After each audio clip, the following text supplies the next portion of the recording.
Well, I'm back. I'm back at my home in the desert down in Quinta, California, which is east of Palm Springs. And I made my 1,300 plus mile drive from Washington State down here, like I do every year. I left later this year, and I'll kind of go into some of the reasons for that. This was a different trip for me, and I've got some explaining to do. So I hope that you'll join me, and I'll talk about my 1,300 mile plus trip and what was different this year. So let's go. Welcome back to Life After 70.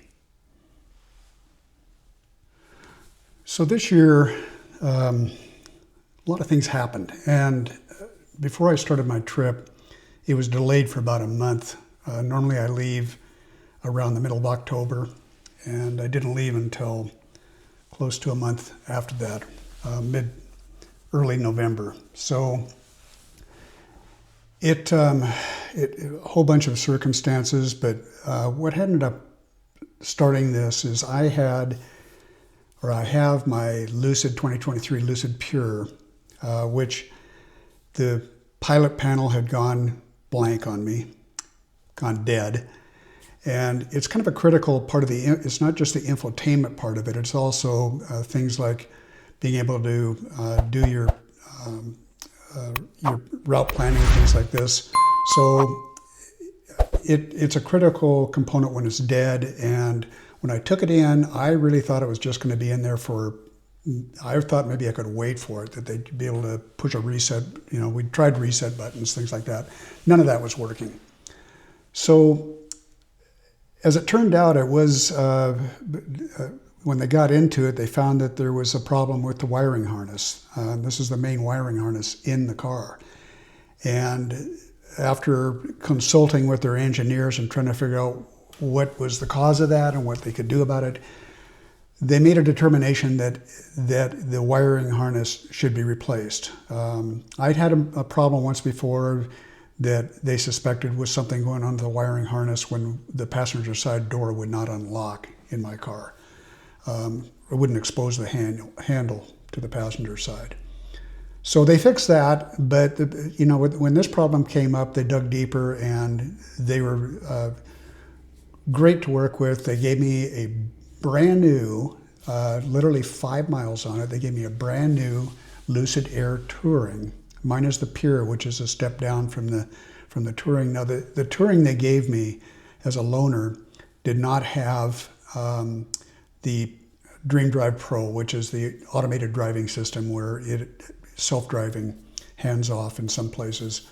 It did have the adaptive cruise control, of course, but not the DreamDrive Pro, which is something I've gotten used to, and I'm going to talk about that in this video a little bit to kind of explain how important that turned out to be for me, and I think something you should think about if you're looking at buying a new car. So anyway, as it turned out, it was going to be a substantial amount of time for them to do the repairs, and they offered to let me take their brand new car that had 5 miles on it down for my road trip down here to California. So I got to drive a 2025 Lucid Air Touring. It's very much the same car as mine as far as the battery size, everything else. It just has some additional features like the glass roof, which mine does not have, and other minor things. But it's pretty much the same as my car. But I was really curious in getting that car as to what the differences would be and how it would feel different to me versus driving my car. And my car has the 20-inch wheels. This car that they loaned me has the 19-inch, which is more fuel efficient. So I'm, thinking, okay, I'm going to get a little better efficiency coming down.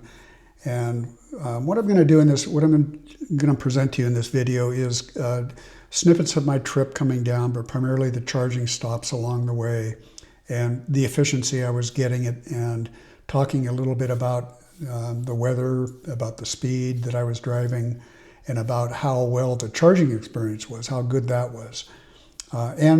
I did make 2 stops at Tesla charging. Well, actually 1 stop at a Supercharger, and we'll talk about that. And also I made a stop, or I charged twice with destination chargers overnight. And wow, what a great experience that was. And we'll go over that in the video too, and I'll kind of talk about it. I'm doing this video after the fact, after I'm already down here. I've had a lot of issues that I've had to work with, personal issues, and I'm going to talk about that in a future video. I'm just not ready yet. But I've had some things that I had to resolve before I even got back into doing this again. But that said, I like to show you. You can see here the car that I was driving. I love the color.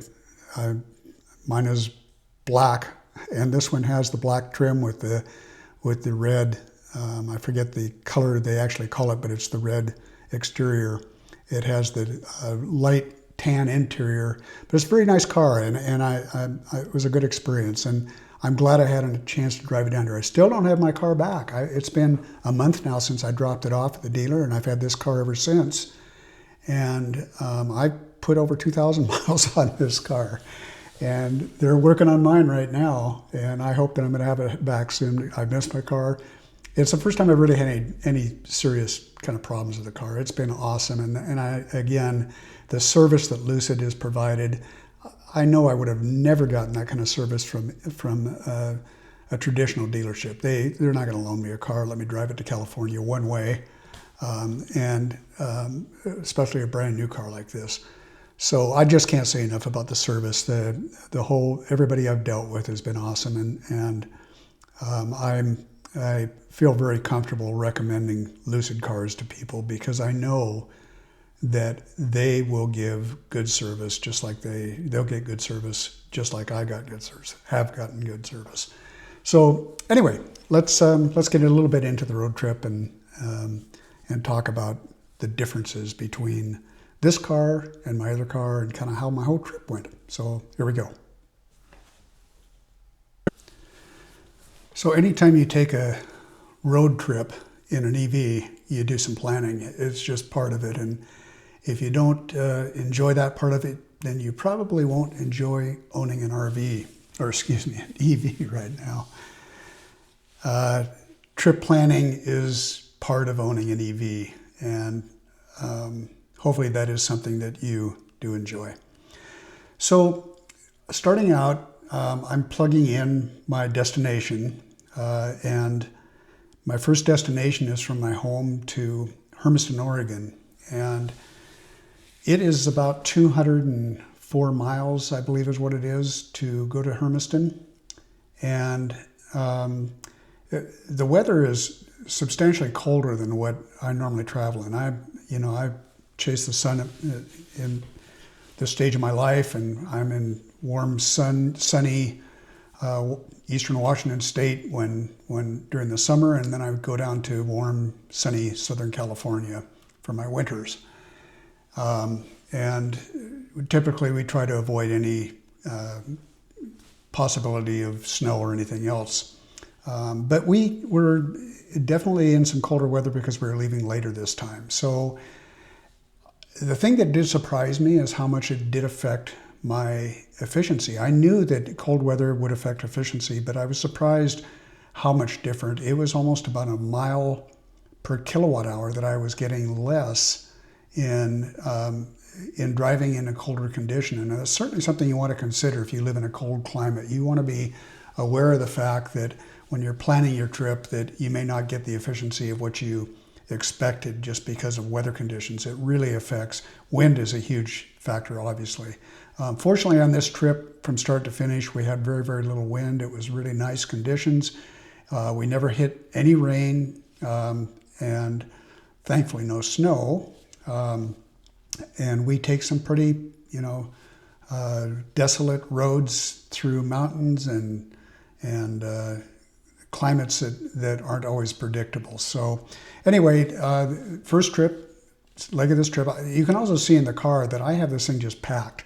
I mean, it's amazing. My wife and I are always amazed how much we can get into the Lucid Air, into the car for these trips. We've, in the past, using a gas car, we had an SUV, a Jeep Cherokee that we drove back and forth.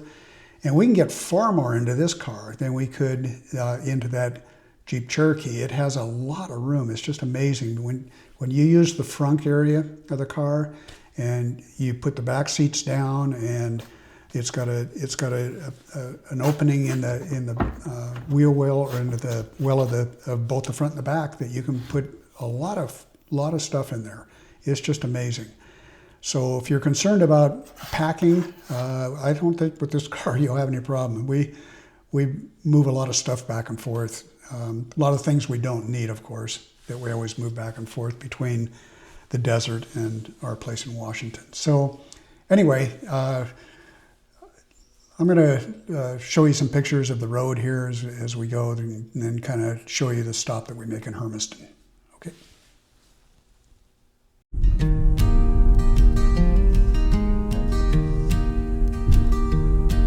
The skyline rises, cut in the blue. Hopes are hanging like drops of dew. Street signs call with a silent grin. A whole new world we're diving in. Rolling wheels hum the city's drum. Look at that river down there. Heartbeats race where dreams are from. Every turn's a whispered clue. Stories waiting just for you.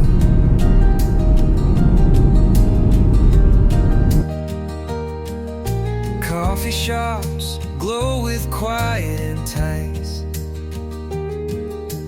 Neon lights twist like rolling dice. The air hums thick with a restless spark.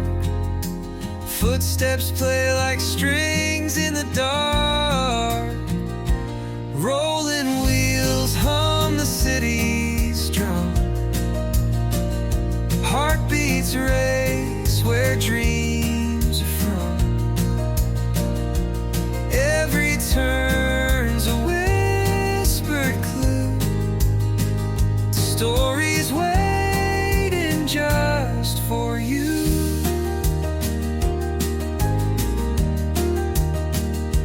Curiosity's a map with no scale.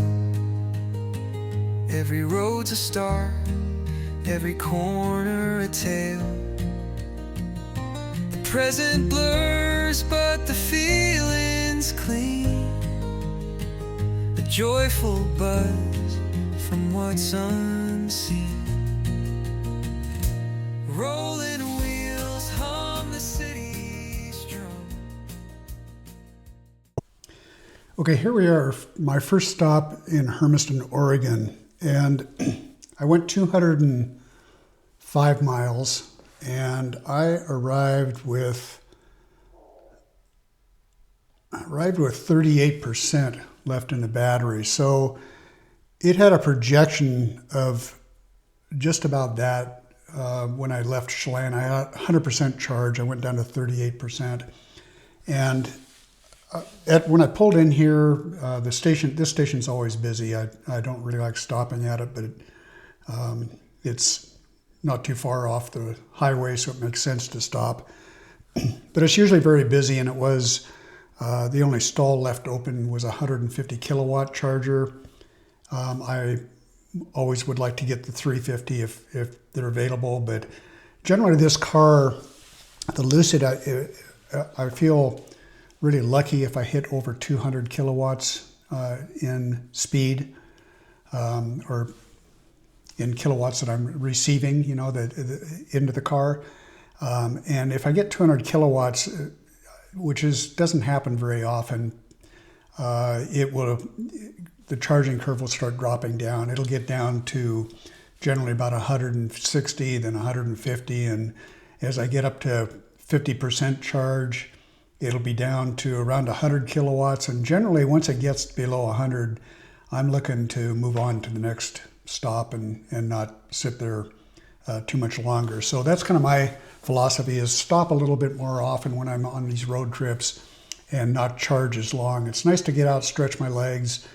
This is a pretty nice, a real nice convenience store that's attached. It's kind of a truck stop, and it has a lot of amenities here. So it's a good place to get out and stretch your legs, and that's kind of what we try to do, is to just make those stops along the way a little more frequently than we really need to, because we found that there's not a big time savings, and in fact, it turns out to be the opposite. You're better off to keep that charging between never over 60, 70%, never over 80%, unless necessary on each of these charging stops. So generally I want to put a little less in each stop and spend a little less time there, get out, stretch my legs, clean the windshield, so none of the bugs showing here on the camera. I try to keep those off there. So that's what I do at the charging stops, is I bring some cleaning supplies with me and try to clean up a little bit as we go. Unfortunately, my car is really dirty because we just didn't have an opportunity to wash it before we left, which is kind of a waste of time anyway, because I don't know if you know the fact that bugs love EVs, and the joke is they love EVs because the bugs can't hear the car coming. So splat, there you go. You got bugs all over the car, and there's just no way to avoid that. So anyway, bad joke, but it is kind of funny. So this charging stop was great, and the next one we're going to head on to La Grande, Oregon, and we're going to stop there, which is not that far down the road. And like I say, stop a little more often, spend a little less time. That's kind of the goal. So off we go.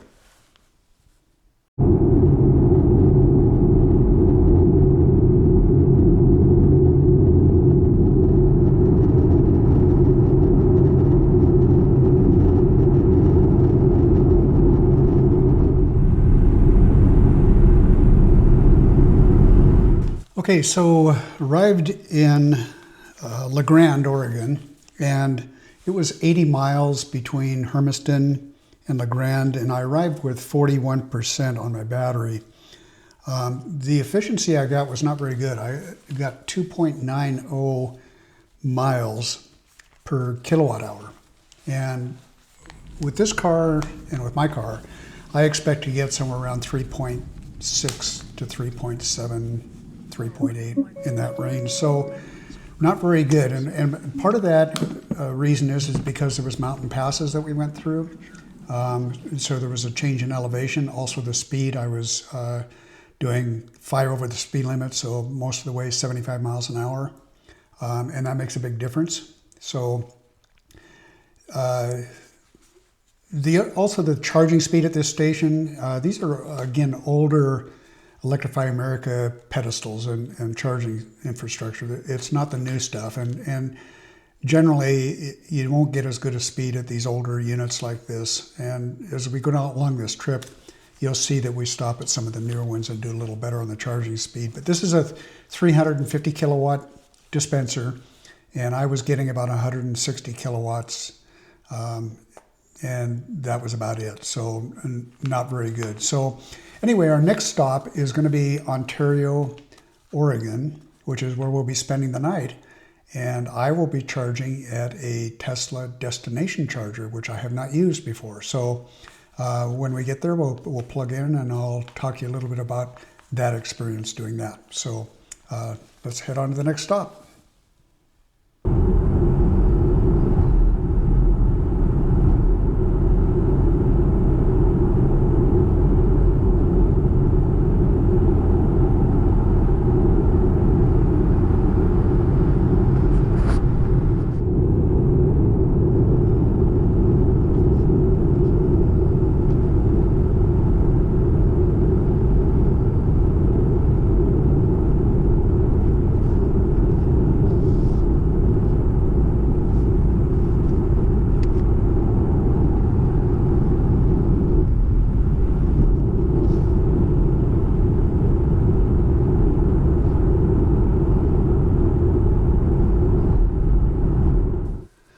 Okay, so we arrived in Ontario, and as you can see, we're staying at a Holiday Inn Express, which is right off the freeway.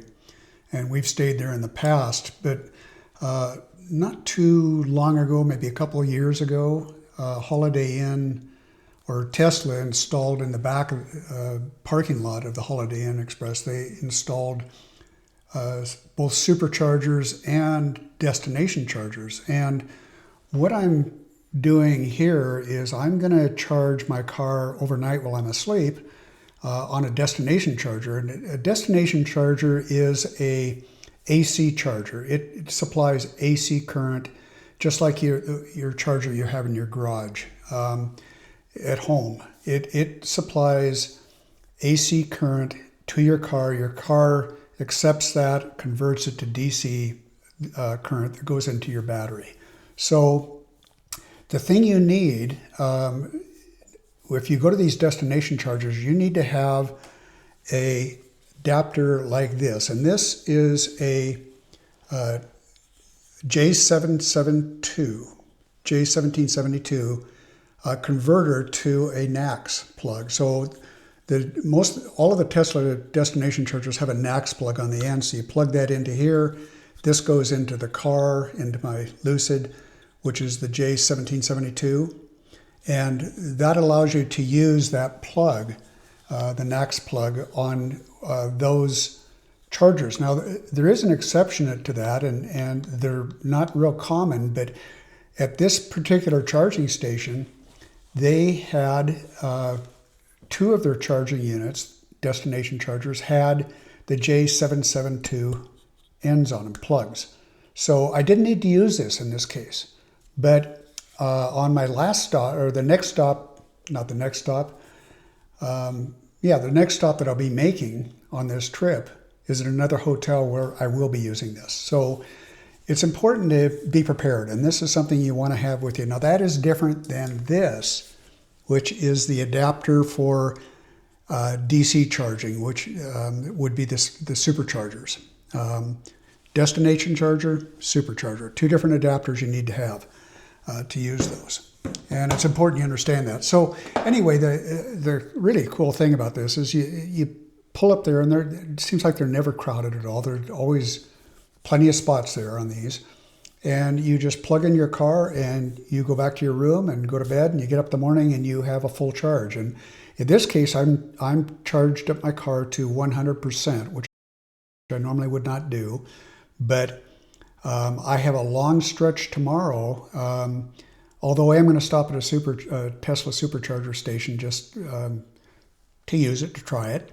But as long as I'm not going to be sitting in the car waiting for charging, it's awesome to be able to just plug in, go to bed just like you do at home, and wake up to a full charge ready to go in the morning. And generally it's a little cheaper too. I think I spent about $22 or something like that to charge up my car. It was in the neighborhood about 30 cents per kilowatt hour for doing the destination charger. But again, these are the things that can really make road trips great. You pick hotels, which I did, pick hotels that have destination chargers available, and you don't have to, wait while your car is charging. It's awesome. So anyway, that's what I did, and the next stop we're going to be making is a Tesla supercharger in a town in Nevada called Fort McDermitt.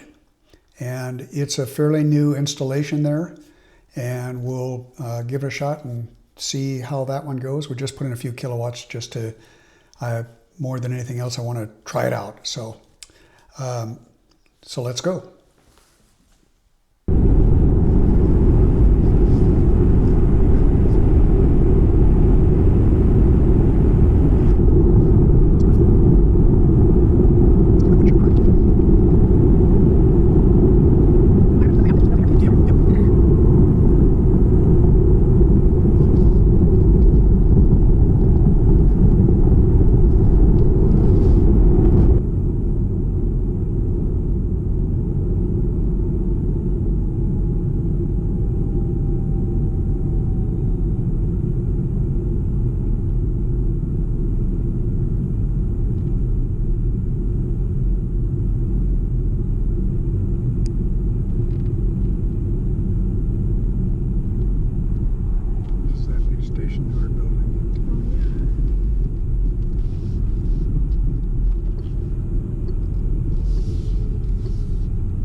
Okay, I'm at a town called Fort McDermitt, which is in Nevada. It's right at the Oregon-Nevada state lines. And so just as you cross over from Oregon into Nevada, that's Fort McDermitt.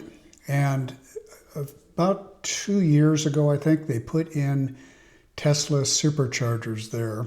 And there used to be at the Quinn Market, where this is located, there used to be some,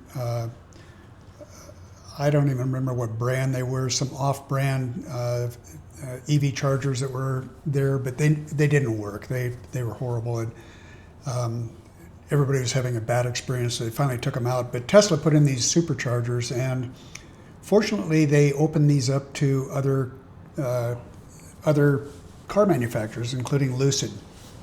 Lucid was accepted into the network about 2 or 3 months ago, and they're not all of the supercharger locations offer charging to Lucid and to other manufacturers. They're just it's some limited, but probably half of them, maybe 3/4 of them, do allow other cars now.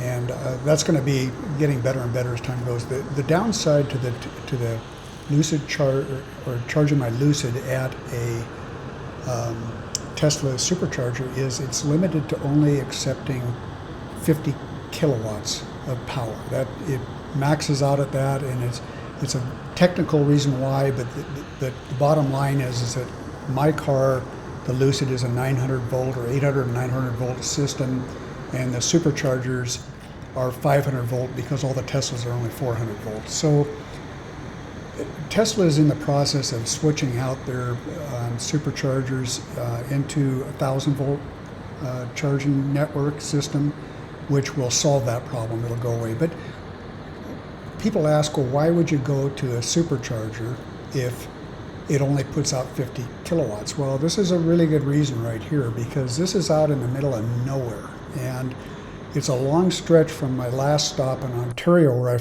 I charged up to 100%, to Winnemucca, Nevada, which is down the road another 80 miles or so to Winnemucca from this location at Fort McDermitt. So this is a point where if I hadn't charged up to 100% last night, I would really be pushing it to make it to Winnemucca.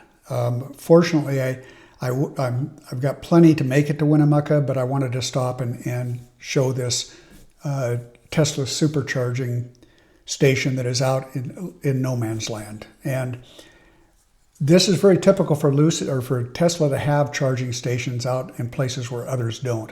And the other thing is Tesla has figured it out. Their stations work. They're not broken down. They maintain them. They know how to build them out and where to put them location-wise. It's really a great system. The downside is just slower charging speed. But I'll tell you, when you're out in no man's land, you take what you can get. And I'll take 50 kilowatts any day to avoid being stressed out or worrying about whether I will make it to my next destination, or having to maybe if I hadn't had overnight charging, I hadn't spent the night in Ontario, I would have only charged up to 80%. I wouldn't have gone to 100%. So I really needed this station if I only went to 80%. I couldn't have made it from Ontario to Winnemucca without charging somewhere in between, and there isn't anything other than this Tesla charging network. So that's why. And, you know, I only put maybe 10 kilowatts in at this station. Didn't really need to, but I decided to do it, and from there, we're going to stop, next stop into Winnemucca, Nevada, which is normally where I stop on this trip. It's at a Walmart, and it is a Electrify America charging station. So let's head down the road to Winnemucca.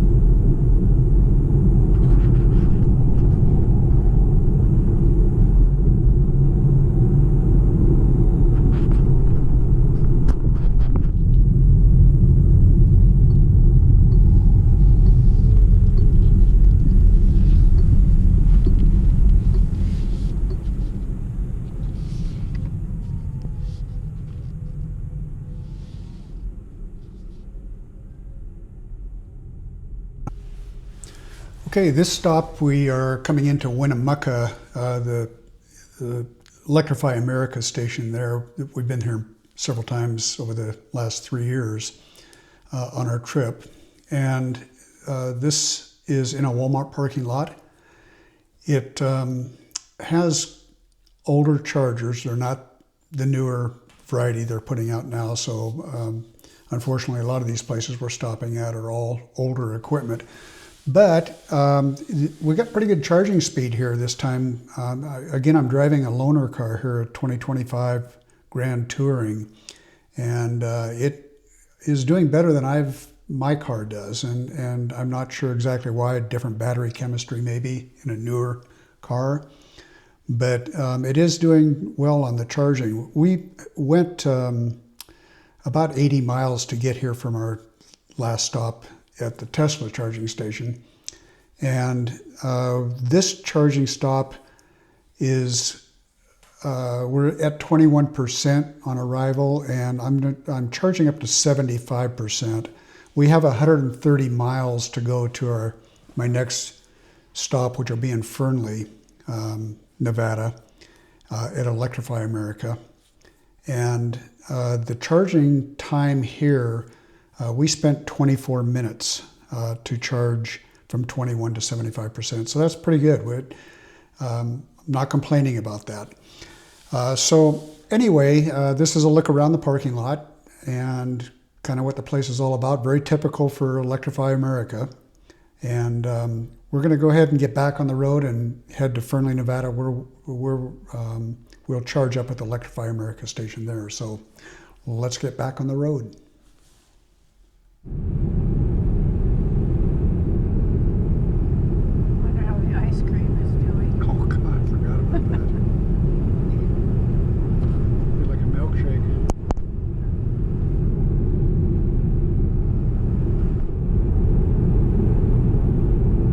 Okay, so I guess it's up here a mile ahead is where that turnoff is.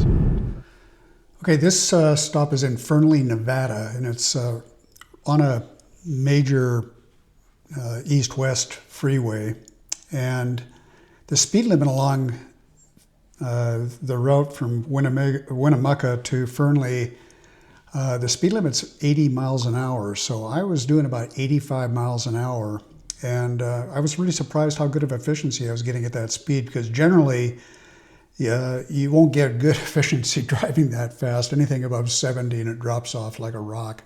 So I was surprised how good it was. It was 130 miles from Winnemucca to Fernley, Nevada, and I arrived with 32% in my battery, and I charged up to 75%. It's Electrify America station again, and it's the first time I had a problem, because I remember this is a loaner car. This is not my car. And this car, Lucid gave it to me, and it has plug and charge. You just plug it in and it starts charging. And nice part is the bill's going to Lucid on the loaner, so they're paying for my electricity coming down here. But it didn't work. It didn't recognize the car, and because I didn't have my app connected to this car, I couldn't do anything about it. So I moved over from a 350 kilowatt charger, I moved over to a 150 kilowatt charger and plugged into it, and it worked fine. And actually I got pretty good charging speed. When it says 150, it actually can do, I think, 175 kilowatts, and that's kind of what it hit when it was charging, was 175, and it started, of course, coming down as I got up to the 75%.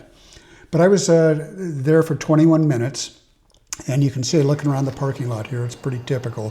The one thing I hate about this location, it's the second time I've been to it, is when you back out. This is on in the parking lot, but this is where cars are going back and forth right behind you. I mean, it's busy in there at this time of the day that we were there. And it was very difficult to back out, because people are just, they're not, when you start to back out, they just honk at you. They don't let you back in. So that part's a little bit frustrating about it. And maybe the best thing would have been to have my wife get out of the car and tell people to stop for a minute to let me out. But maneuvering just from one side to another one was a bit of a hassle, and I didn't like that part of it. So charging up to 75% will get me all the way to my next stop, which is in Bishop, California, and that's where we're spending the night. And we're staying at a hotel that I booked that has destination chargers again, Tesla destination chargers. So I'll be able to plug in there at that charging station and charge while I sleep, which is, boy, believe me, if you have the opportunity to do that, look for that opportunity certainly and take advantage of it. So anyway, that's other than a little glitch with the plug and charge, and plug and charge is awesome. You don't have to do anything with apps. There's no credit cards involved. The charger knows your car. You plug it in and it automatically starts charging, and it automatically bills your credit card if you have a credit card on file, which I do with Lucid. I'm still under free charging with my car, but I still have all my credit card information entered into the Lucid app, and I don't have to pull up the app or anything. It'll just, you plug it in and starts charging. When you're done, you unplug, put it back, and you're on your way without any hassles, without any apps, without messing around with credit cards, without anything. It's really the way it should be everywhere. And I hope that we're moving that direction for all cars. The standards are out there. It's just a matter of getting everybody on board, the manufacturers and the charger operators, to get them on board. And more of them are doing that, and it will be awesome for everybody. It'll just make life easier. People won't be confused what to do. So anyway, that said, let's get back on the road and head to Bishop, California for a little food and some sleep. So it's been a long day today. By the time we get to Bishop, we'll be about a 9 or 10 hour drive. So it's a long ways, but we won't have to make any more stops until we get to Bishop. So let's get back on the road.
Okay, so we got into Bishop. It was a long day. It was about 9 hours.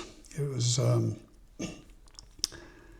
lot of beautiful country, though, beautiful scenery. I'll tell you, coming over from Fernley, we go past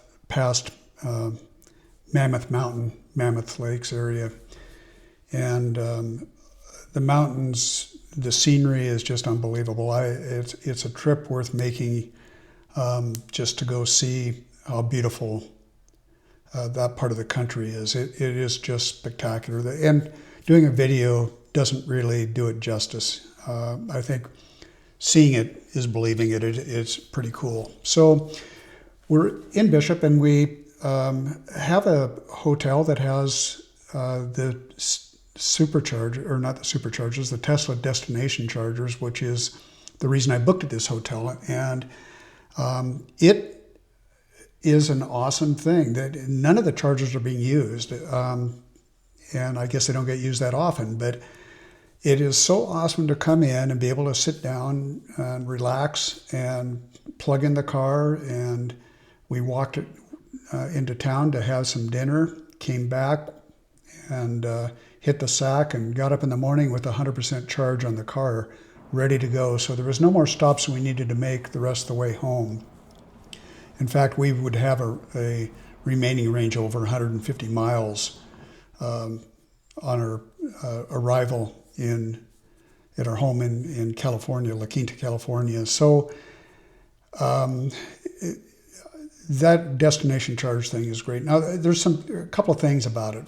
First off, I think they need to work on the whole way you activate the charger. You have to use the Tesla app, which I'm okay with on destination chargers. I get it. You don't want pay terminals out there doing any of that, so it makes sense. But they bury a barcode that you have to scan with your phone, and it's really hard to even get to it, to the barcode. It just doesn't make sense to me that that's what they do. But once you get your phone in there, and it was dark on top of that, so once you get your phone in there and you scan that barcode, then you're able to activate the charger, and then it's just, it starts and goes, and it just kept charging most of the night. And it was, like I said, it was an awesome thing to be able to get into the car the next day and just take off and get going. And I think another mistake I made, and this isn't anybody's fault, but well, maybe a little bit mine, is if you look at the parking lot, there's a great big tree right over where I parked, a huge tree. And I got up in the morning and it apparently had birds active in that tree all night long because they made a mess of the car. I had bird poop everywhere on that car. So before I took off in the morning, I got out a wet towel and tried to get most of it off. But going back next time, and I will stay at this hotel again because I love the fact that it had this charging. But going back next time, I'm going to make sure I don't park underneath that tree. Lesson learned on that one. But other than that, it was great. And, even if you pay a few bucks more to stay in a hotel that gives you that charging option, I think it's awesome. It's the way to go.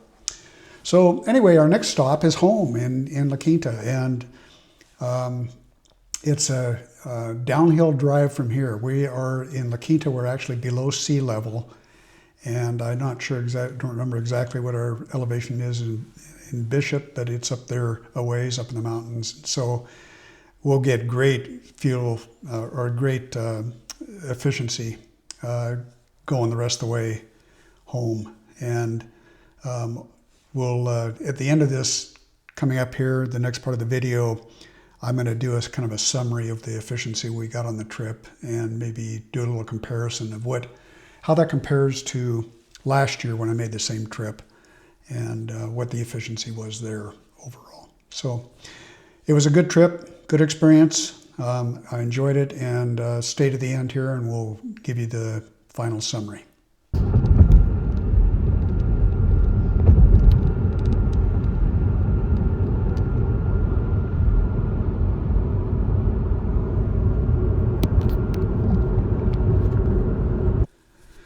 So I wanted to conclude this with my thoughts about the 2025 Lucid Touring that I had as a loaner. I really, really can't thank Lucid enough for helping me out and giving me a car, brand new car, to drive down here while mine is being repaired. So Lucid service is just unbelievable. I've not had any bad experiences whatsoever, and I can't say enough about it. But I want to talk about the differences between that car and my car. This car was missing one really, really important feature to me that I have on my car, which I paid extra for, and that is the DreamDrive Pro. And I didn't realize, honestly, how much difference it makes having that DreamDrive Pro on the car versus not having it. This car that I had cruise control with adaptive cruise control, so it paces the car in front, and it has the ability to tell you if you're drifting off the lane, things like that, just a warning. It doesn't steer itself at all. Mine does, and I was really shocked coming down here on how much I missed having that ability to have the car watch over me.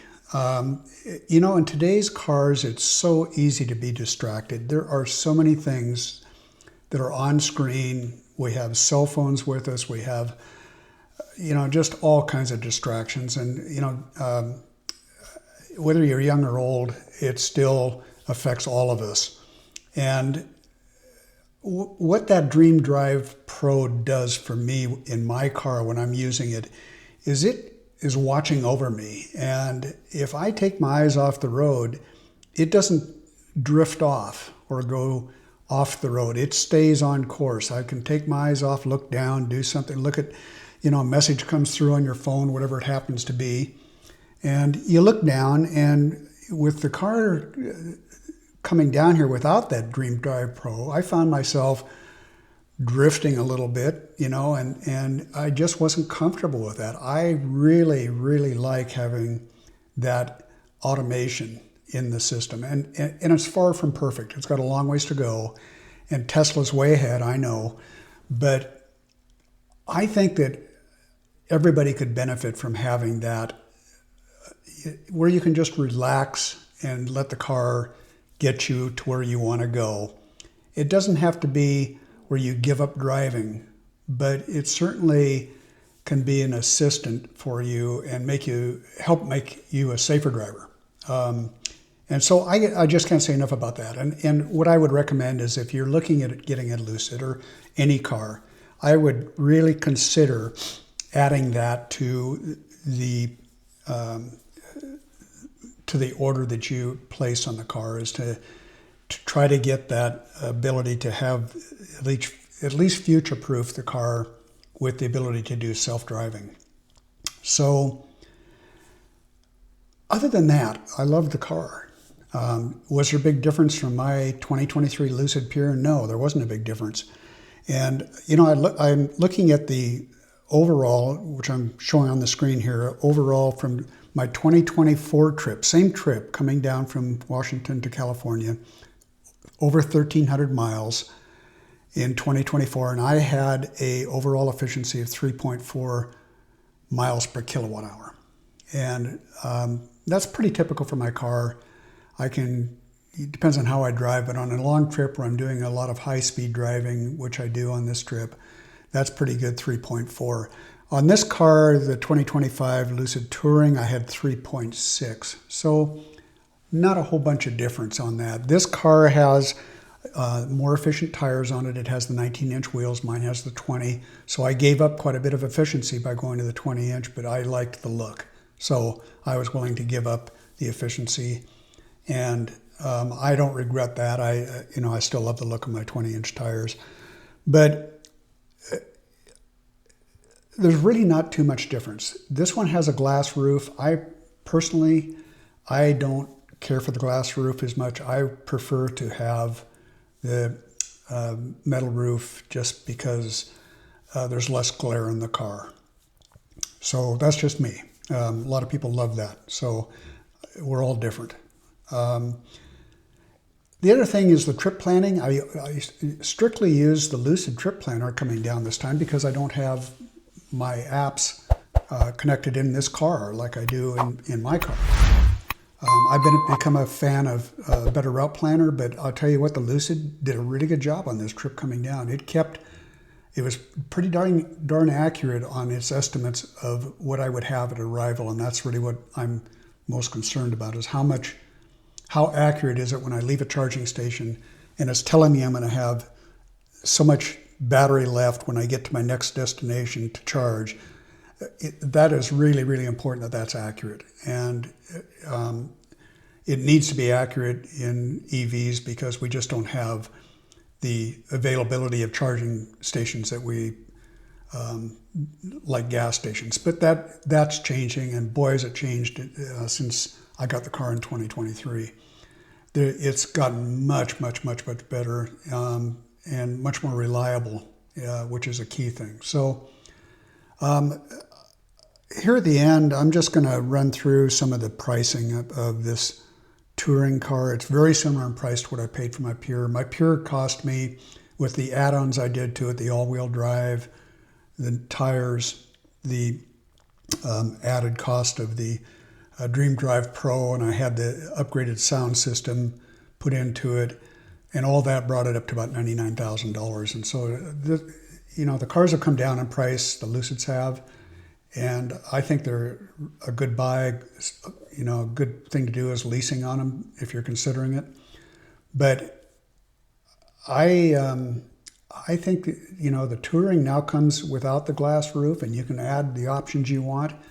So I think it's really worth a look, and there's a lot of choices out there now. But boy, do I love going electric. You never get me back buying a gas car ever again. And I've gotten better than good. I've gotten great service from Lucid, and I appreciate it. So anyway, that's the conclusion of the trip, and I'm sorry it took so long on the video, but I try to shorten it up and speed it up, but sometimes you just can't do that very well. So anyway, I appreciate you sticking with me if you stuck with me to the end, and I hope that you'll come back and join me some more in the future. I'm going to keep doing some videos, and hopefully you'll be interested in watching them. So thanks again, and enjoy life after 70. Thank you.